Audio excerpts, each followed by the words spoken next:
we're live. Yay. So we'll wait for some folks to come in as we get ready for making room for joy. So we'll see. I think it's probably just us at this point, but fingers crossed. We'll see who shows up. Oh, there we go. Hey, hi everybody. This is fabulous. Hey, Aniela, hi. That's so cool. Love Yeah. it. Oh, Yay.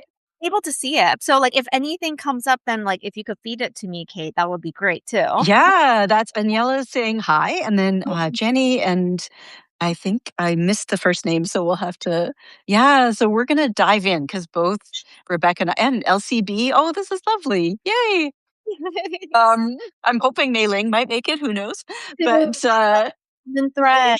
Yes. yeah, exactly. So we're going to talk about making room for joy, both where Rebecca and I really jived was both around making physical space and also making energetic space. And obviously those two things are really, really tied. Lana has joined us, so Lana Reynolds. And I'm going to get Rebecca to go ahead and tell us a little bit about your wonderful spark, joy, and flow. And then I'll do the same and we'll dive in. Yeah, thank you so much, Kate, for creating this space for Yeah. this conversation, Making Room for Joy. My name is Rebecca Jo-Rushdy, and I'm the founder of Spark, Joy, and Flow. I am a certified KonMari consultant. I'm certified by Marie Kondo, and I'm also an end-of-life doula as well. So, in essence, I guide people to declutter their physical and emotional spaces. So that's where we really connected because, it's the creating the space that allows us to cultivate more creativity in our lives. 100%. And Joyful Creating, a huge part for anybody who has read that book. And I've got Joyful Making coming out in the fall. And a big part of it is clearing out what's in your way, and clearing out even just old ways that you've approached your creating so that you are making space for the kind of creating that's meant to come in now. Because we all change throughout our lives and we change in terms of how we create as well. So I'm super stoked for this conversation. We were already just saying if it ends up being too short, we're going to do another one. So Even yeah. you're saying just now too, it's also outgrowing versions of yourself as you're creating. And I loved your book, right? So I highly Oh. recommend anyone to get the physical copy or Kindle copy as well. It is such a joy and delight to read. So I'm so looking Oh. forward to the next one. Thank you. I appreciate that. And Nini just joined us, so that I'll just kind of give you a update on who's joining us. But let's we've prepped some wonderful questions because we had so much we wanted to talk about. So what does creating space mean to you, both obviously in the physical, but beyond physical as well? Yeah, I actually grew up really in a very tidy and orderly household. So when I discovered the KonMari method, what I found is that it's not just about the physical space, but it's about creating heart and mental space. So physical decluttering is actually just a doorway. And I like to compare it to it's almost like you're doing a life audit, right? You Mm. about we're constantly evolving. You might have outgrown that version of yourself as well. So we're doing this life audit through decluttering as a tool. And the real gift is having more space for the people, the projects, and the moments that actually matter most. And when there's less noise around us, it's so much easier to hear yourself. Oh, I love that. Oh my God. That's so bang on for me. And I love the approach of a life audit because I'm doing that all the time. And I needed to do a bit of that even before writing nonfiction because I built Mhm. my writing career as a fiction writer, both as a screenwriter and a novel writer. And I kind of had to just let go. In fact, I think I talk about it in Joyful Making, but basically my first attempt to write a nonfiction book was Mhm. horrible because I kept trying to approach it from the fiction perspective. And Mhm. instead, I needed a new approach to do the nonfiction. So I had to declutter my assumptions too, Mhm. which was huge. Yeah. Yeah, it's like that So the old programming, right? It's the yes. memory too. Exactly, exactly. And so I love this because it just dovetails into have you noticed a relationship? Obviously you have, between all the different kinds of clutter, like physical, mental, emotional, and the ability to create. Yeah, absolutely. Like when I'm carrying too much, like whether it's mentally or physically, my creativity starts to feel forced instead Mhm. of joyful.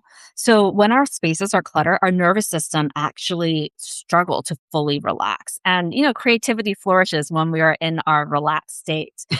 And it's so much harder to trust our intuition too. So when we step into a space that fully supports us, ideas flow more naturally. Like you don't have to chase inspiration quite as hard. And your spidey senses also tend to heighten as well because you tend to notice it and you draw it in too. I love it. And I get that way where I've noticed and I've had this conversation with a lot of Mhm. creatives where they actually don't necessarily want a really cluttered space because that creates a cluttered mind and it's very distracting as Yes. opposed to like it can, if you have a few key things that spark your inspiration or that hold you. Mhm. But I love that you like know there's such a correlation between the physical space. Yeah. And I can feel that way too if I go to an external space to create Mm. and it's too much. So I Yes. don't know if you've found Yes. that as well. Like, yeah. Oh, definitely. Like, I was in a coffee shop recently and the door just kept banging, or like there's conversations that were just a little bit too loud and I was like, I need to move. Right.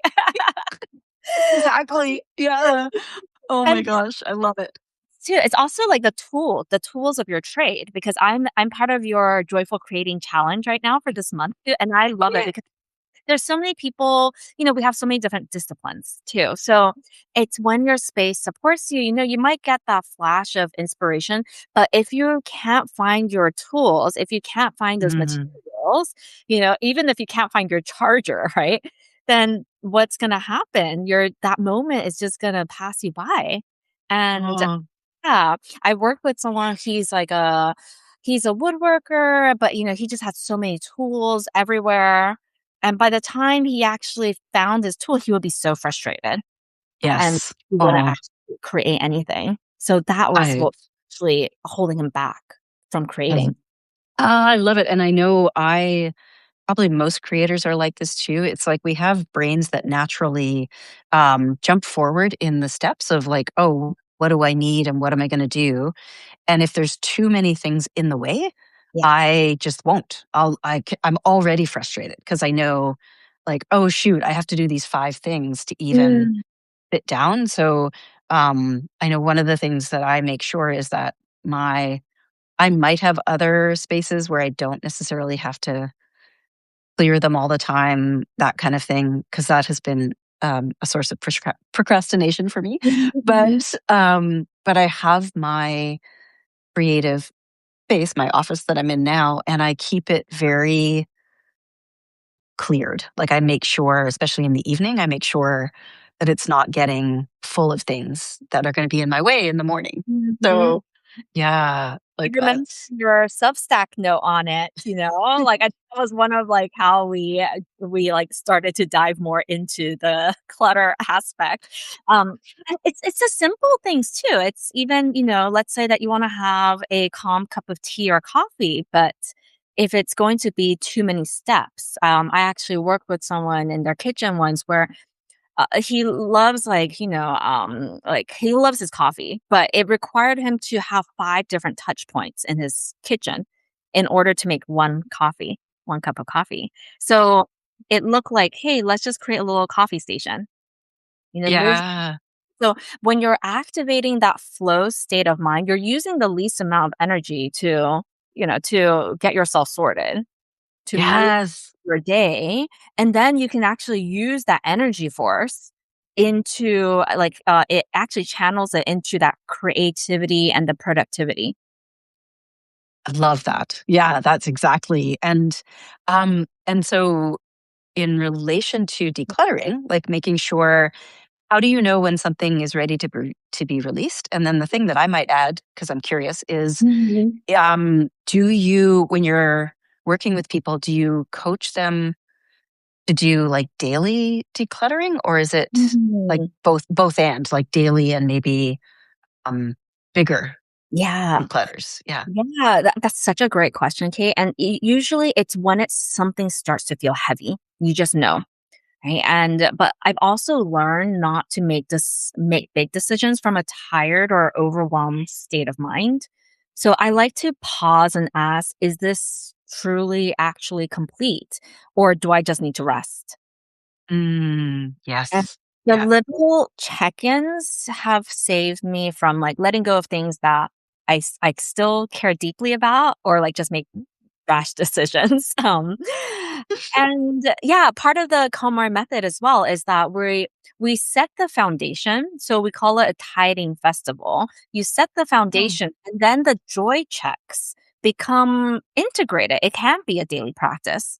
You might right. like going through your shirts, your t-shirt and be like, "Oh, you know what? Like I wasn't ready to let that go last time, but now I'm ready. Let me just pluck it out of I my." love it. Joy Yeah. checks. Yeah. Yes, yes. That's awesome. And, like, another little tip is to make sure that you have a home for everything, right? Like, even your donation pile. So, if you have something if you're so you might have, like, a donation bag for a charity shop. So, Mhm. when you do pluck something out from your wardrobe or wherever from your drawer, you can just pop it into that bag. Oh, nice. And Yeah. it's funny, the creative similar thing that I've actually coached a few people on is because sometimes we have like so many ideas coming in all at Mm, once. So sometimes the channel is really open. And yet, you don't just want to generate ideas today. You want to move something forward, or you've got like an intention for where you're going to get to today. But mm, yet, all the ideas are flowing through. And there's a couple things that I've done. So, like, one is you can have something on your computer where you're collecting the ideas, and then you just kind of put them in a safe place and, like, set them aside like you would with collecting objects in your or what I've done before is because I love a sticky note. So I will like mhm. write them down on sticky notes because, sticky notes are joyful and colorful. Um, and then I have like an idea journal. So I have a bigger, one of those bigger journals where I can just like put all the sticky notes and then I Yes. can go back to it, but it still gives it a place so that in a way I've reassured like my heart and mind that I grabbed them. That's awesome. I know those ideas are there and I'm not moving them past that stage. Like I've just collected them. Yeah, So, you can yeah. joy them, right? Like, I'm Yeah. like, my notes app, it's like I have a bazillion notes in it. So, like, the Post-its, like, I'm also an analog girl too. So, Yeah. I 'cause, I'm it's like, nice to be able to reflect and be like, "Oh, oh, yes, exactly." Honestly, I just have, yeah. like, everywhere. And it's so helpful. It just becomes, like, that moment of pause to be like, "Okay, do I still need this? Should I delete it, or should I just rip it up, throw it away?" Yeah. And that's also part of the joy checking process. Actually really helps to, it really helps with the creative process because, you're like, "Oh, I totally forgot about this idea. Oh, that Yes. would be a great article," right? Or, Yeah. I'm gonna research this a little bit deeper. Yeah. And sometimes like I know I talk about it a bit in Joyful Creating, but it's like sometimes the idea you're just meant to get the idea today. You're not actually meant to do the article. And I will definitely feel that in my nervous system if it's like, no, I'm forcing it Yes. too far along the path. Like Yeah. right now, it's just about grabbing that idea and being excited for it and then letting it know that, you've got something else you're working on today. And then you'll know, like, what I love about your process is like, it's so clear that it's a somatic process where you'll know I will get a very clear idea of when that little, spark that I received is Mhm. ready to actually turn into a bit more of a fire. Yeah. And then it's easier. It's so much easier when you do it that way. Because you're not forcing it, right? Like, I'll be like, "Oh, that might be a great idea," and then it's like, you know what? Not right now," and that's Yeah. okay. Park Yeah, it for exactly. Exactly. I love it. Um, and I think actually like, so we are kind of talking about it already. The how have you moved, like, have you worked with this cycle in terms of a Yeah. project? So maybe we can kind of put it in the context of like Oh, a bigger project and when things need to, you know, oh, um, Yes, I love Like, this question so much, right? Because it's also like, when you're, how circling back to what you're saying about the old versions of yourself too, and you need to let go of an old version of yourself or your work. There's uncertainty. So mm, what makes the KonMari method so beautiful is that when we actually think something before we release it. oh, yes. Yeah, yeah, Yeah. yeah. Oh, let's talk So more. yeah, gratitude just softens that transition, and it reminds us that Um, nothing is ever wasted. It just simply served its purpose, but we have to acknowledge it. We have to honor yeah. it. It's like, honoring the endings just closes that loop. I love that. I love Yeah. it. And it honors the phase you were in or the person you were. And I think that was half of like getting to write on Substack for me too. And I think a lot of people are like that, where it's like you're honoring something that you've done before and you're Mhm. transitioning into a new a new person, a new like we're always leaning towards something that's going to grow us, I think, and or at least the folks that I tend to hang around with. And so you have to kind of make that room. You have to let go of some of the things that might not fit or be right for you anymore in order to make space for where you're going to grow. And with that growth comes that uncertainty and discomfort. And it's also exciting. Like that's the part where it's like it's okay to recognize. And I love, like, in your process, it's okay to recognize when something has served its purpose Mhm. and that it gave you what you wanted. So like when I have lovely friends who have gone back to the film industry, and I would Mhm. always be kind of open to doing film projects, but I Mhm. know that my time as a screenwriter is complete. Mhm. And because I've moved on to writing novels and nonfiction books, and that feels good to me. I know exactly what being a screenwriter gave me. Like, it gave me so much. And I feel like the more complete I was with it, the more I Mhm. could actually really appreciate like how it's serving the life I have now instead Mhm. of instead of thinking like I failed or I missed out or like any of those kind of feelings. Mhm. It's like no, it was part of like preparing like the garden that I'm in now, which is kind of fun. Yeah, I love that so much, and it resonates so deeply too because, I think we often cling on. It's the attachment and the holding on that can often create suffering. And when we're able to view it as, hey, no, that was a season of my life, a chapter of my life, the knowledge still and the wisdom still remains within you. But Yeah. you can also Yes. step into this new season that you're in too, because I've had many different iterations myself too. Like I used to be in events planning. I used to be a retail management consultant as well, like helping to plan and develop and lease out huge shopping malls, right? And Wow. yeah, and I think I was mentioning to you, like I went back to visit my parents in Shanghai and gosh, like it kind of, when you kind of step back into those old spaces too, things get stirred up. It feels really tender, but, Yeah. sitting with the emotions, right? And that's really why I love this, the philosophy behind this decluttering method is because we actually sit with it. We're not dismissing it. We're actually creating space to hold all of those emotions. And then that's when in the stillness, you're able to go deeper. And then we're like, okay, like what is, everything is a lesson and or a blessing or both. So we're able to capture what is this teaching us? What can we be grateful for? What can we hold on to? And then we can be like, okay, thank you so much. You have served your purpose. I love it. I love it. And sometimes, like, what I love about your method too is that I know when I was in the thick of the letting go, um, there was definitely gratitude, but there was still kind of the grief or the transition. And Mhm. then the the more that I worked with it or the further I got along the path, it became so much easier to be in the gratitude space around it. It's kind of like any relationship where you're like, oh, that person was right for that time, or that friend was right for that time. And maybe they didn't come into this season with you. And that can be kind of painful when you're still in the transition. But once you cross into where you're headed, it becomes like so much easier to appreciate it and be delighted with what it gave you. So, Yes. It's the clinging, right? yes, it's the attachment and the clinging. Yeah.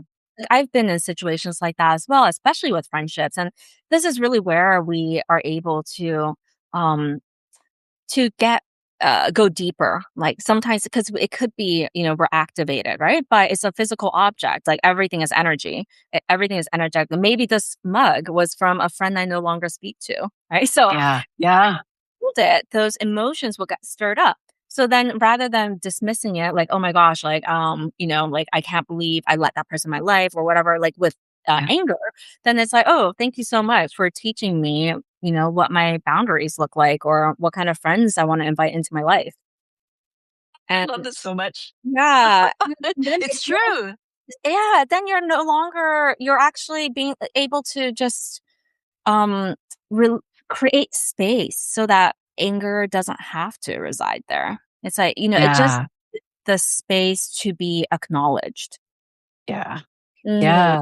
And to uh, recognize, I love too if mhm, you, like, if you're that mug as an example, if if it still activates something, I'm kind of like, okay, clearly I haven't fully processed like yeah. how I feel about how this went down, Mhm. or and I am still clinging to something there. So it can, and at a certain point, like I know I've definitely in the past like rushed things out of my house because I was still mad. I was still like Yes. pissed off about how something went. And instead it's like, I mean, not that you have to hold on to the thing, but at the same time, I've kind of learned that sometimes it's like, well, I'm not ready to get rid of the thing, but I might Mhm. move it out of me seeing it all the time. I might Yeah. put it somewhere that I can interact with it if I'm ready to just Yes. acknowledge and sit with those feelings and Oh. not have it throw my day off.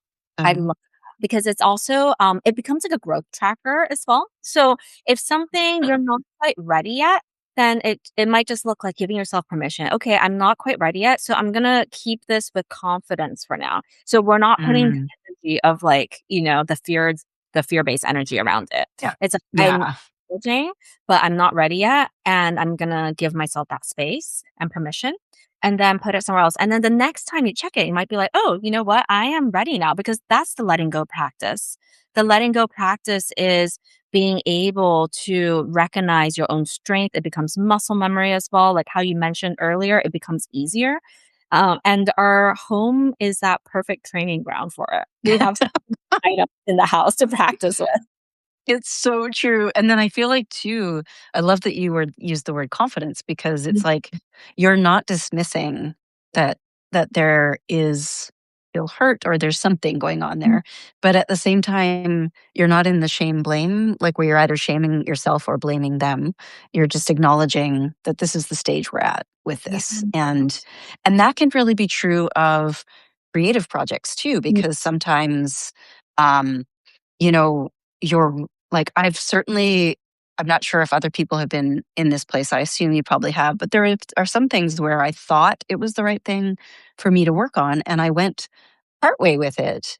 And then at a certain point, I could tell I was forcing, and I had to really acknowledge, like, I had to kind of sit with the project and acknowledge this was only supposed to get me, like, it wasn't meant to be something that I complete and put out into the world. This was something that was meant to at least help me transition out of Yeah. what I was doing before. And Mhm. now it's okay. It's okay if I just decide that this novel, this half-written novel is never going to see the light of day because it opened the door. Like, I think it was part of the decluttering process for me, where it was like I needed to kind of chase this and then recognize what it feels like that Mhm. something isn't going to go the full distance, and what's the difference there, like, and something else that I recognize actually does have what I call the stamina to go the whole way with you, and that's a really precious thing to recognize too. Like, we talk about that sometimes around friendships, but I think it's true of creative projects, and also, obviously we talk about it with dating, but I think it's true of businesses and, longer term projects that we might work on in our lives, to recognize the signs of, oh, this one was just meant to get me this far and not Yeah. go the full way. I think it's also there's that, like, what I'm hearing is also giving yourself that permission to pause too. Because you never know Yeah. when that relationship might pick up again, when that project might pick up again as well. Yeah, true, very true. Yes, I have And in the past kind of assumed things and then changed my mind. yeah, I definitely had that with relationships because in my early days, then I would be like, "Oh my gosh, does not spark joy." Like, and the ship. And then, um, and then I realized later on, actually the language around it was like, "Oh, I'm gonna give myself permission to pause this relationship. It's just the season Mm, that we're in right yeah. now." And actually, those relationships have actually come back into my life too. Oh, Yeah. nice. So I've had those that too. It's Yeah, fun. it's beautiful, right? Yeah. And it's also it's like it becomes part of a surrender experiment too. So, Mm, like, hey, I'm surrendering into it, and I'm also acknowledging that, and it's okay. It's okay that it's not the right season right now. You know, because oftentimes it's also shifting away from that black and white perspective. yeah, I Yeah, love that. yeah. I actually wrote an article in the past about like the 12 levels of friendship in Arabic. And Oh. that really gave me perspective because there's actually 12 levels in between. So it's not we're friends or we're not. Oh, So I love that. and then so you can just be like, "Oh, okay, it's kinda shifting up, it's kinda shifting down too," and, it creates that spaciousness that we need to just Yeah, create even relationships too. Sometimes we just need to create a little breathing room, but not labeling. It's like yeah, it's really true. right? Like, Yeah. all have things going on in our lives too. So this like non-judgmental approach to decluttering because it's not just our physical space, but when we practice it, then we're also able to apply it into other areas of our Yeah, lives too. Same with creative projects. Instead of shaming yourself, like, "Oh, I didn't reach my, my target or my deadline," and like berating yourself with the negative self-talk, it's like just giving yourself that compassion and yeah, that spaciousness to be like, "Hey, let's kinda take an inside look." What is going yeah, on? Maybe your sleep is impacted. Maybe there's a lot going on in your life right now. Maybe you just need, like, maybe you just need more nourishing conversations or whatever it is, then you're able to tap into your intuition and what you need in this moment so that you can tap back into your creativity. yeah, I love that. And Mhm. also, just like with any relationship, like sometimes it's switching phases. So I know after I've completed a draft of something, it could be the first, it could be the fifth. Mhm. I need to let it rest. I need to not dive right into looking at it again. I need to actually have a bit of space and kind of press pause and go work on other things so I can come back with that fresh perspective Yeah. and with a kinder, less tired view of where it's Mhm. going, and because otherwise I might come to it feeling sort of just exhausted and think that I need to just start like hacking and slashing words that are actually really lovely and just need to Totally. rest for a bit, you know? Yes. Um, Yeah, yeah. distance, right? And there's also the sense that time because everyone's always, we're in this era now of instant gratification. So Yeah. everything needs to be done like now or, like before. And also it's this sense that, the guilt of like, oh, I'm not being productive or, and so when we're able to allow ourselves to pause and remembering that rest is productive too. And when we go into what we need to do, there's this sense that time bends too. Yes, a Yeah. 1000%. Yes, yes, yes. Yeah. You're pushing you're just moving with your energy instead of against it. So that's also I know we need to wrap up as well, but that's also why I love this practice so much because we're facing the computer all the time. My work is predominantly virtual now. So when I can feel myself getting a little bit tired or a little bit drained, I'll use that as an opportunity to do stuff around the house. So Yes. Yeah. mhm. Yep. That's like, I love that. And I do the same. And I also have recognized which times I have bigger energy or energy to do even things like this, as Mhm. opposed to, and I can definitely do them at different times of day, but there are times like I actually quite enjoy taking declutter breaks or Yes. like, but not, and just have them be my breaks in the day and have them kind of feel like, oh my gosh, this is such a luxurious, stepping away from my desk to go Yeah. and even load the dishwasher. But it's like, man, when I'm getting as a little break in my day, it feels quite fun as opposed to the, oh man, well, now I have to do the dishes. Like it's such a different, yeah, it can be that rhythm, that flow. And then Um, it becomes a chore, but that's also because you have set the foundation so that it's yes, enjoyable, right? So you that's can true. do those things with ease without any friction. Yes, exactly, So then exactly. you're Uh, optimizing the flow of things too. Yeah. So all of this, like, I, I can go on for ages, but we do need I to know. wrap. We do need to wrap up. And I also I love this because it totally, at the very beginning, we were like, okay, if we realize that we need to do another one of these, I'm in to do another one. So, For sure. um, You know, yeah, creatives, I find that, like, this, and nowadays there's just too much. There's just too much clutter.